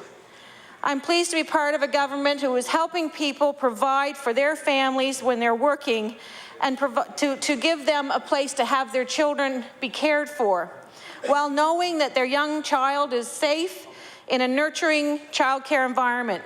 Our government, Mr. Speaker, announced 250 new childcare subsidies, making childcare more accessible for struggling families. Again, I can speak to that from experience, Mr. Speaker, that the challenges that families face regarding their childcare priorities are real. Families from all financial situations want the same thing. They want a place where their child can grow and learn, laugh, and yes, sometimes cry, in a caring environment, socializing with other children in a way that is, frankly, is in keeping with what they would experience in their own home. But what they need, Mr. Speaker, is an opportunity to find a space in a child care facility. They needed to be able to fit within their own budgets. And often, Mr. Speaker, that is challenging. I remember as an owner of a private child care facility and early childhood education facility, Passage Preschool, I don't mind saying it, I operated it for 5 years, and people saw my business, I'm proud to say, as an affordable alternative. I had waiting lists, and that's indicative of two things. One is that they were pleased with, there was a general understanding they were pleased with the care that was being provided, but also that there was a lack of space, perhaps, for them to be able to go somewhere else. But they still fulfilled that role, that opportunity for their own child, and they would enroll. Once in there, though, Mr. Speaker, sometimes, even as affordable as it was, sometimes situations change, and a family was in the position where they had to come back to me as an owner and say, I'm struggling with the fees that I need to cover for this. But of course, my child is benefiting. We as a family need this for me to be able to go to work, for my husband or partner or whoever is providing the income for that family needs to be able to go to work. And as well, the children in the facility, of course, they would have formed a bond with this child. The teacher would have formed a bond with this child. The experiences that child is having is one that, as an owner, it was certainly difficult for me to even consider that child could not be there. So I was put in the position, of course, of trying to work out a way for them to be there. And it's not uncommon. I would say it's not uncommon across Nova Scotia in most of the child care facilities that owners and operators, whether they be for private or not-for-profit, they would not want to see a child not have this opportunity, whether it's leave after a difficult situation where they can't afford it any longer, or even not access it in the first place. So what that means then is that as a business operator, your own sustainability to provide for all the children and to continue to provide a child care facility of some fashion has to adjust their financial side of it to accommodate that child. And sometimes I can tell you, in my case, sometimes I would say, you know what, it's worth it for me to be able to help your child become all that they can be, and I don't need anything. And I know I'm not the only one that has done that. And I'm proud to be part of a Nova Scotia that has childcare providers that would consider doing that. So, you know, so the 250 spaces that we have as a government have offered to Nova Scotians, yes, we may still have more out there that need it, but there's a threefold effect.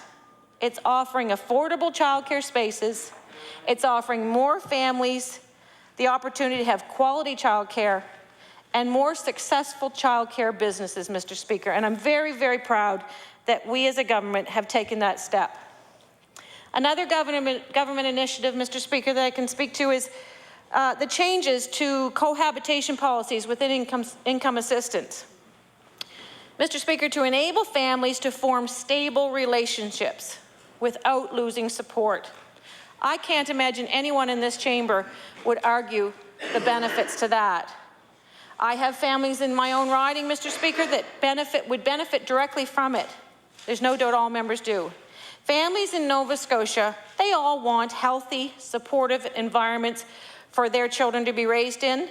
That usually includes 2 parenting roles, and to put a family in the position where they might have to have, and in this, my situation in Eastern Passage, Cole Harbour Eastern Passage, we have families that are choosing to put food on the table, clothing on their backs, and a shelter over their head, while one parent stays with the child, the other stays with a family member.